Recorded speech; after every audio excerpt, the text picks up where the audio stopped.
매주 수요일 여의도 영업비밀에서는 정치권의 뜨거운 이슈와 복잡한 속사정 그리고 그들만의 뒷얘기를 전해드립니다. 오늘도 신지호 국민의힘 전략기획부총장과 함께하겠습니다. 어서 오세요. 네, 안녕하세요. 반갑습니다. 어제 이재명 대표가 추가로 기소가 돼서 뭐 혐의로는 6개라고 하고 재판은 병합된 것들이 있어서 5개의 재판을 받게 됐다고 합니다. 근데 이게 보니까 법인카드 유용 의혹은 꽤 오래전에 폭로가 있었던 사건인데 이게 이제 기소가 된다라는 생각이 들 정도로 중간에 우여곡절이 많았더라고요. 경찰 단계에서는 혐의 없음 뭐 이런 식으로 해서 진행이 안 됐던 것 같아요. 근데 민주당에서는 이제 뭐 해도 너무한다. 검찰이. 그렇게 얘기를 하던데 그냥 일반인들이 봤을 때는 해도 너무한 건 이재명 대표 아니냐. 어떻게 그런 것까지 손을 대냐. 그러니까 어제부로요. 이게 이제 재판을 통해서 뭐 사실 여부가 확실하게 가려지겠지만 이재명 대표는 어제부로 이제 정치범이 아니고 잡범이 된 거예요. 잡범이요? 네, 잡범. 어떻게 경기도 공금으로 본인 세탁비로만 270만 원을 썼더라고요. 그리고 무슨 식사 같은 건 약간 애매할 수도 있어요. 뭐 주말에도 뭐 업무를 할 수도 있는데 그때 뭐 먹는 밥이 그 공금 처리가 되는 건지 아니면 사적으로 부담해야 되는지 약간 애매한 부분들이 있는데 아니 세상에 자기 집안 제사할 때 그 제수용품 용품을 그걸로 썼다? 한두 번도 아니고 그건 완전 그 확신범 아니에요. 세탁비도 보니까 그걸 이제 다른 명목으로 돌리는 걸 보니까 뭐 경기도에 있는 뭐 커튼을 세탁했다거나 테이블보를 세탁했다거나 이런 식으로 명목은 올렸던데. 그러니까 잡범 소리 듣죠. 그게 이제 실제로는 본인이 써놓고 항목을 바꿔치기 하는 이런 수법이 좀 드러난 것 같아요. 물론 이제 검찰 수사에서만 나온 거기 때문에 물론. 이건 재판으로 가야 진짜 실체가 좀 드러날 거긴 합니다. 근데 어쨌든 어제 검찰이 기소한 내용만으로 좀 살펴보자면 아까 음식값이랑 세탁비 얘기도 해주셨지만 관용차를 사용한 그 금액이 포함이 되면서 액수가 억대로 좀 올라갔더라고요. 근데 관용차를 일반적으로 생각해 보면 뭐 자기네 집 근처에 주차해놓고 쓸 수도 있지 않나라는 생각을 하시는 분도 일부 있을 것 같아요. 근데 이건 뭐가 문제가 된 겁니까? 아니 그 도지사 지금도 영부인의 법적 지위가 없다. 그래서 뭐 제2부속실 어쩌고저쩌고 하지만 근데 이거는 경기도지사의 배우자 신분이었잖아요. 그러면 공무원도 아니고. 공무원 아니죠. 법적 지위가 있는 것도 아니고. 그러니까 뭐 도 행사에 뭐 도청 관련 행사에 뭐 가끔은 여성 행사라든가 이럴 때 남편 도지사를 대신해서 출석해야 될 때가 있잖아요. 그럴 때는 관용차의 도움이나 의전을 받을 수는 있다고 봐요. 근데 이거는 자기 아파트 그 지하 주차장에 고정적으로 그 주차를 시켜놓고 그냥 내 사적인 개인 차량처럼 썼다. 개인 차량처럼 쓰고요. 그다음에 어디 뭐 본인이 어디 치료받으러 분당 서울대병원 갈 때도 그 차로 가고 심지어 그 운전 서비스도 공무원으로부터 받은 거 아니에요. 자기 개인적인 일로 병원 가는데 운전 서비스도 공무원으로부터 받았다. 이거는 뭐 심각한 거죠. 그다음에 어제 그 검찰이 그 낸 보도자료 보면 사모님 팀이라고 있잖아요. 이런 게 있을 수 있습니까? 사모님 팀이라는 의혹이 검찰이 수사하는 단계에서 많이 드러났던 의혹인데 기소할 때도 그 표현을 그대로 포함을 시켰더라고요.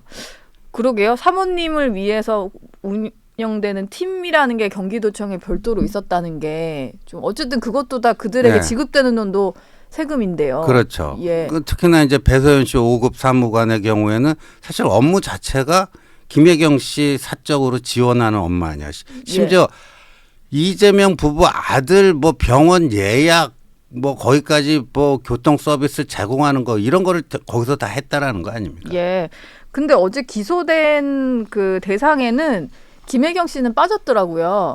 기소 유예가 됐는데 이거는 좀 어떻게 봐야 될까요? 뭐 공금 횡령 배임 뭐 이런 거에 있어서 부부를 같이 기소하는 사례가 없기 때문에 그랬다라는 사실 게 뭐 공무원 신분도 아니긴 하니까. 그렇죠. 그래서 그게 검찰의 설명이고 최근에 또 10만 4천 원인가? 얼마 전에 또 이제 유죄 판결 받은 것도 있고. 네, 지난 14일에 네. 벌금 150만 원형 그렇죠. 받은 거. 일부 뭐 법카를 이제 그 공직선거법 위반 혐의에 연관되는 사용에 대해서는 또 유죄 선고를 네. 받은 게 있는 상황이긴 합니다. 일단 검찰이 6번째 기소를 했고 병합된 재판들까지 다 포함하면 재판이 5개인데요. 이게 또 서울에서만 하는 게 아니라 수원에서도 재판이 열리다 보니까 여기를 오가다 보면은 이재명 대표가 거의 일주일 내내 뭐 법정만 왔다 갔다 해야 되는 스케줄이 나오거든요. 이러면은 이게 대표직 수행이 가능할지 그게 좀 그런데 네. 이제 공직선거법이 제일 빨리 1심 판결이 났고 네. 그게 이제 대법원 확정 판결까지 제일 빨리 끝날 것 같은데 길어야 앞으로 6개월입니다. 633의 법칙대로라면 예. 그래서 내년 3월 정도 되면 이제 공직선거법 항소심 결과가 나오지 않을까 싶고요. 그로부터 3개월 후에 이제 대법원 확정 판결이 나오기 때문에 대법원 확정 판결이 나와서 그 당선 무효형이 확정이 되면요. 국회의원 배지만 떨어지는 게 아니라 당 대표직도 날아갑니다. 같이 다 날아가나요? 같이 당직도? 다. 예. 예. 그러니까 민주당은 새로운 뭐 비대위원장이 됐든 새로운 대표가 됐든 새로 뽑아야 돼요.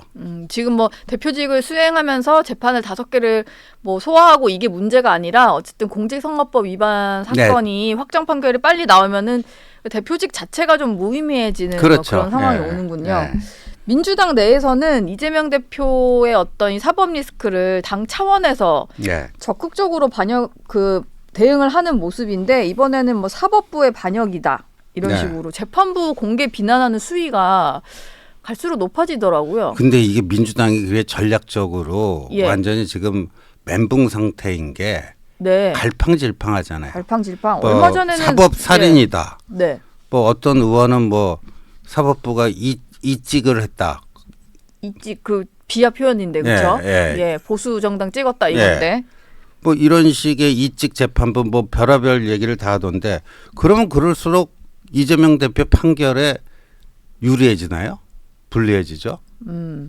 그 원래는요. 그러다 보니까 민주당에서 뭐 검찰 관련 예산은 깎고 사법부 예산은 증액을 해주고 그리고 판사 임용 요건 완화해주는 법안도 내고 그래서 뭔가 이것도 다 이재명 대표의 재판을 염두에 둔 거다 이런 행보를 보였었거든요. 근데 갑자기 재판 결과가 나와 버리니까 일제히 공격을 하면서 심지어 뭐 판사가 서울법대 나온 거 뭐 판사 맞냐 뭐 이런 말까지 하는데 저도 모르겠네요. 그게 도움이 된다고 생각해서 하는 건지. 그러니까 전략 자체가 없는 것 같아요. 갈팡질팡이에요. 갈팡질팡. 멘붕 상태에서 갈팡질팡하고 있다 이렇게 봅니다. 그러면은 그 와중에도 그냥 하나의 메시지는 있을 텐데 그냥 지지층이라도 결집하자 뭐 이런 메시지일까요? 근데 지금 지지층 결집하는 게 뭐 이재명 대표 재판에 무슨 도움이 될까요? 자꾸만 그런 식으로 뭐 하는 게 재판부 입장에서는 외압으로 비춰질 텐데요. 재판부는 이제 어쩔 수 없다라고 생각하는 것 같고 아무래도 이게 그 김건희 여사의 어떤 특검 이슈 이런 걸 계속 띄우면서 결과적으로 조기 대선을 할 수 있는 방안을 찾으려는 게 아닌가 이런 생각이 좀 들더라고요. 저도 뭐 그거 말고는 방법이 없어요. 그래서 뭐 지금 있는 거 없는 거 의혹을요. 하여간 뭐 다 탈탈 털어서 모든 의혹 제기를 할 겁니다. 모든 의혹 제기를. 정상적인 사법 절차 밟아서는 이재명 대표가 대통령 될 수 있는 길이 불가능하기 때문에 어떻게든지 그 해보려고 할 텐데 잘 안 맥히겠죠. 지금 민주당은 계속해서 김건희 여사 특검법 이제 수용해야 된다라고 얘기를 하고 있는데 28일에 일단 재표결에 나서겠다는 거잖아요. 물론 그 전에 대통령이 거부권을 행사해야 뭐 재표결까지 가는 건데 근데 분위기를 봐서는 국민의힘에서도 이게 이탈표 나올 분위기는 아닌 것 같아요. 지난번에 이탈표 4표라고 그랬는데 이번에는 그거보다 훨씬 줄어들고 거의 뭐 제로에 수렴할 거라고 보는 이유가 이 특검법 대상에 지금 명태균 게이트를 넣었는데 명태균 게이트 지금 창원지검에서 수사검사 한 10명 정도 투입되었고 굉장히 뭐 하루가 다르게 새로운 소식들이 나오고 있지 않습니까? 그리고 그게 대통령 부부에게 유리한 수사 결과가 나오는 것보다는 굉장히 불리하거나 불편해지는 그런 수사 결과가 지금 뭐 중간중간 언론 보도를 통해서 지금 나오는 걸로 봐서는 그렇죠. 유리하지도 예, 유리하지 않고 굉장히 불리하고 불편할 수 있는 그런 것들이 수사 진행 상황이 언론 보도를 통해서 확인되고 있잖아요. 네. 그렇게 검찰이 열심히 수사하고 있는데 특검하자 이게 맥히겠어요? 수사가 이미 진행 중인 건데 그러니까요. 네. 그리고 그 수사가 뭐 눈에 띄게 뭐 대통령 부부를 감싸는 방향도 아닌데 아니고, 굳이 예. 특검해야 되겠냐. 예. 뭐 당연히 그런 여론이 좀 나올 것 같기는 한데요. 특검법은 그렇고 민주당이 장외 집회 계속 하고 있잖아요. 네. 근데 물론 이제 일부 시민단체들 탄핵 주도하고 있는 그런 외부 단체들과 좀 합쳐지다 보니까 인원이 늘어나긴 했는데 지난주에는 그래도 한 2만 명을 넘은 걸로 경찰도 추산을 하더라고요. 네. 그럼 이거는 뭐 이재명 대표 지키자고 더 많이 나갔다고 봐야 됩니까? 어떻게 봐야 됩니까? 그러니까 이제 그 집회의 성격이 이제 변질돼 버린 거예요. 예. 예, 처음에는 이제 윤석열 대통령 부부를 규탄하고 그들을 어떻게든지 응징하자. 이게 이제 타겟팅이 돼 있었다면 네. 지금은 이재명을 살리는 게 목표가 돼 버린 거예요. 이 대표 구명 집회가 된 예, 거예요? 이재명 구명 집회 아니에요. 이재명 대표도 나는 결코 죽지 않는다. 네. 나 펄펄 살아있다. 여러분 펄펄 살아서 여러분께 인사드린다. 자기는 불사조가 될 거다. 예. 그거 아니에요. 네. 예. 그랬네요. 주요 메시지가 그거였네요. 지난 집회 때. 그러니까 그들이 얘기하는 뭐 탄핵이나 임기 단축 개헌이나 이게 결국은 다 이재명 구하기 위해서 탄핵도 해야 되고 개헌도 해야 되고 그러니까 네. 이게 얼마나 우스운 꼴이 돼요. 예. 이재명 대표 위주로. 근데 23일에는 보니까 민주당을 비롯해서 조국혁신당이나 야당들이 다 나간다고 합니다. 개혁신당만 빼고 나머지 야당들이 다 나간다고 하고 조국혁신당 같은 경우는 뭐 탄핵안도 오늘 공개하겠다 뭐 이런 상황이거든요. 근데 이 집회 동력이 좀 이어질 수 있을지가 저는 이제 관건인데요. 그러니까 저 좌파 세력은 어겐 2016을 네. 생각하겠죠. 박근혜 대통령 탄핵 촛불 집회. 예. 절대 그렇게 안 될 겁니다. 절대 그렇게 예. 합니다. 왜 그때는 중도 무당층뿐만 아니라 심지어 제가 여기 채널A 방송 끝나고 그 집회 있는 날 가는데 어떤 사람이 저를 알아보고 저 새누리당 당원인데 나왔어요. 새누리당 당원까지 나왔어요. 네. 그때 집회 때는. 예, 중도 예. 무당층뿐만 아니라 네. 새누리당 당원도 자당 출신 대통령 탄핵 집회에 나왔어요. 그 정도로 민심이 돌아서야 예. 2016년 같은 일이 벌어지는 건데 예. 지금은 그런 상황까지는 아니다. 택도 없죠. 예. 예, 갈수록 쪼그라들 겁니다. 예. 근데 지금 현재 상황은 그렇다고 쳐도 만약에 대통령이 지난 이제 기자회견 때 했던 네. 약속이라든지 그런 것들이 제대로 좀 이행되는 모습을 보이지 그렇죠. 않으면 그렇죠. 국민들은 언제든 그렇게 그럼요. 집회 나가는 국민의힘 당원 나올 수도 있거든요. 그러니까 이재명 대표가 사법적으로 그렇게 심판을 받아서 정치하기 힘든 상황이 된다 한들 그게 자동 반사 이득으로 이 집권 세력에게 오는 게 아니죠. 예. 예. 그걸 알고 여기가 계시죠? 네. 여기 변화와 쇄신 이거를 이제 대통령께서 하시겠다고 선언을 했잖아요. 네. 한동훈 대표가 제안한 변화와 쇄신의 큰 물결 이제 같이 올라탄 건데 근데 이재명 대표가 저렇게 됐다고 좀 이제 여유가 생겼네. 뭐 그냥 적당히 해도 되겠네. 그러면 큰일 나죠. 국민의힘도 뭐 그걸 알고 좀 움직이시는 것 같긴 한데 네. 대통령실도 이게 또 당정이 손발이 잘 맞아야 될 그렇죠. 타이밍이잖아요. 임기 반환점을 일단 돌았고 대통령이 곧 순방에서 이제 귀국을 하고 국내로 들어올 텐데 개각을 할 수 있다라는 전망이 좀 나오고 있기는 해요. 네. 하긴 해야 될 타이밍이라고 보시죠? 예. 그런데 지금 뭐 일부 언론에서 보도되고 있는 총리 후보군들 이게 보니까 주로 이제 정치인들이에요. 네. 저희 당의 뭐 중진 의원들. 중진 정치인들 뭐 이렇게 거론이 되는데 이건 뭐 언론 보도가 정확한지 여부는 또 확인돼야 되겠지만요. 좀 쇄신 인사에 맞는 걸로 가야 되고요. 네. 그 쇄신에는 반드시 지금 민생 경제가 굉장히 어렵습니다. 예. 그 다들 느끼고 있는 거 아니겠습니까? 네. 민생 경제를 좀 제대로 살릴 수 있는 적임자 이런 분이 좀 국무총리로 왔으면 좋겠어요. 지금 근데 거론되는 건 뭐 주호영 의원이라든지 뭐 권영세. 그러니까 국민들이 볼 때 저거 뭐 또 네. 돌려막기 아니냐. 그건 쇄신이 아니잖아요. 예. 그렇죠. 돌려막기 이런 느낌이 들면은 쇄신이라고 느끼겠습니까?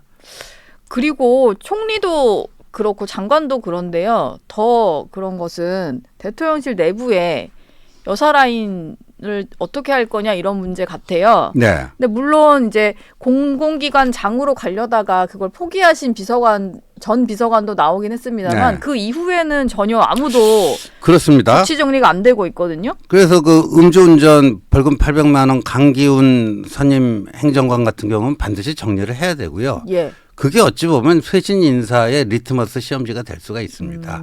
그다음에 총리 후보군은 정말 민생 경제. 그래서 일부에서는요, 뭐 이창용 한국은행 총재 같은 분을 국무총리로 좀 모셔야 되는 거 아니냐. 예. 그게 이제 야당 비준 받기도 좀 수월하지 않겠느냐. 뭐 여러 가지 그런 아이디어도 나오고 있더라고요. 아, 이창용 한국은행 총재가 또 정치권에서는 거론이 되는 왔으면 좋겠다 하는 뭐 그런 후보군인가요? 지금 요 시점에 딱 맞는 인사 아니냐 그런 평가들이 있더라고요. 예.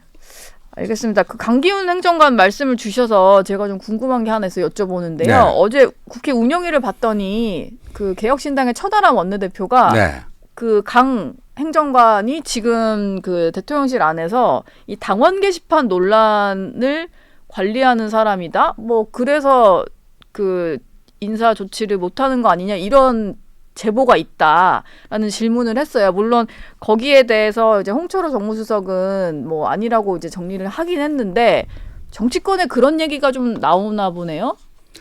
예, 뭐 사실 그런 얘기는 이미 뭐 그런 얘기가 돌아다닌 지는 좀 됐습니다. 아, 그럽니까? 예, 근데 저희들도 별의별 얘기 다 듣고 있죠. 예. 근데 예. 별로 대응을 안 하시는 거군요. 그런데 그게 이제 사실 확인이 안 된 상태에서 뭐 공개적인 의혹 제기하는 거는 조금 아닌 것 같아서 네. 예, 그냥 그러고 있죠. 근데 뭐 들려오는 얘기는 여러 가지 많습니다.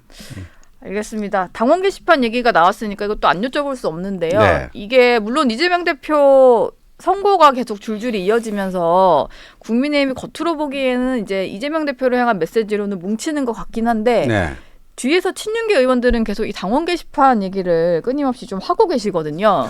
그래서 저는 그런 분들은요. 예. 모처럼 만에 이제 유난 해빙 그래서 그렇게 됐는데 그게 마뜩지 않은 사람들 같고요. 그러니까 한마디로 정의하자면 윤한 갈등에 기생하려는 사람들이다. 윤한 갈등을 미천 삼아서 정치적으로 뭐 하다못해 유튜버도 그렇고요. 예. 정치인도 윤한 관계가 개선되는 게 본인의 정치적 입지에 좋지 않다라고 생각하는 사람들이 있거든요. 갈등이 좀 어느 정도 계속 돼야 네. 내 정치적인 생명이 이어지는 그런 분들이 이제까지 한동훈 공격을 계속 해오던 네. 한동훈 공격으로 먹고 살던 정치인이나 유튜버들 예. 유난 해빙이 되면 좋겠습니까? 자기도 할 일이 없어져요. 할 말이 없어지니까. 네. 근데 또 그냥 특별히 계파가 없는 분들도 물어보면 한동훈 대표도 일단 한동훈 대표 이름으로 된 거는 이제 동명이인이다. 이거는 네. 뭐 법률 지원 단장까지 다 얘기를 했지만 그 외에 가족 관련된 추가 의혹이 나오니까 그거에 대해서는 좀 한번 말을 해줬으면 좋겠다 이런 의견이 예, 있어요. 근데 명색이 저희 당 국민의힘이 자유주의 정당입니다. 예. 자유주의의 가장 핵심적 가치가 표현의 자유예요. 근데 이걸 정확히 구분해서 봐야 되는데 그 게시글 중에 심한 욕설, 허위사실 적시에 의한 명예훼손 이거는 범법 행위가 될 수 있겠죠. 네. 근데 단순 비방이 있어요. 단순 비방. 예, 예를 들어서 저 욕하는 게시글도 올라올 수 있잖아요. 저도 네. 몇 차례 봤어요. 예. 그건 단순 비방이에요. 네. 예. 그럼 그거는 범법 행위가 아니죠. 그렇죠. 보고 기분은 나쁜데 뭐 네. 그냥 기분 나쁘죠. 네. 기분은 나쁘지만 그거를 그래서 범법 행위와 단순 비방을 구분은 않고 네. 범법 행위와 단순 비방은 구분을 않고 그냥 무조건 그걸 다 하나로 그 묶어 갖고 이게 묻지마 공격하는 식으로 지금 하고 있다. 예. 근데 지금 이런 거 할 때입니까? 예. 이런 거 할 때는 아닌 것 네. 같아요. 어쨌든 친한계에서 보시기에는 당무감사보다는 지금 어쨌든 경찰에 뭐 고발장도 접수됐고 하니까 네. 경찰 수사를 좀 봐야 된다 이런 입장이시죠? 당무감사하면 그 한 4, 5개월 걸릴걸요. 예. 그리고 그 이제 이 강제 조사권이 없잖아요. 그렇죠. 강제 조사권이 없어요. 네. 예. 그리고 익명으로 게시판을 만들었는데 예. 뭐 강제로 개인 정보를 또 막 이렇게 해야 되는 상황이 익명 게시판 만들어 놓고 그러니까 범법 행위에 해당되는 거라면은 당무감사 또는 뭐 수사 의뢰 뭐 이런 것들이 필요하겠지만 지금 그분들이 주장하고 있는 것 중에 예. 단순 비방과 범법 행위로 구분 않고 막 묻지마 공격을 하고 있잖아요. 네. 그러니까 이분들은 그냥 유난 갈등에 기생하려고 그런 것 같아요. 알겠습니다. 오늘 신지호 국민의힘 전략기획부총장 말씀은 여기서 마무리하겠습니다. 고맙습니다. 네, 고맙습니다.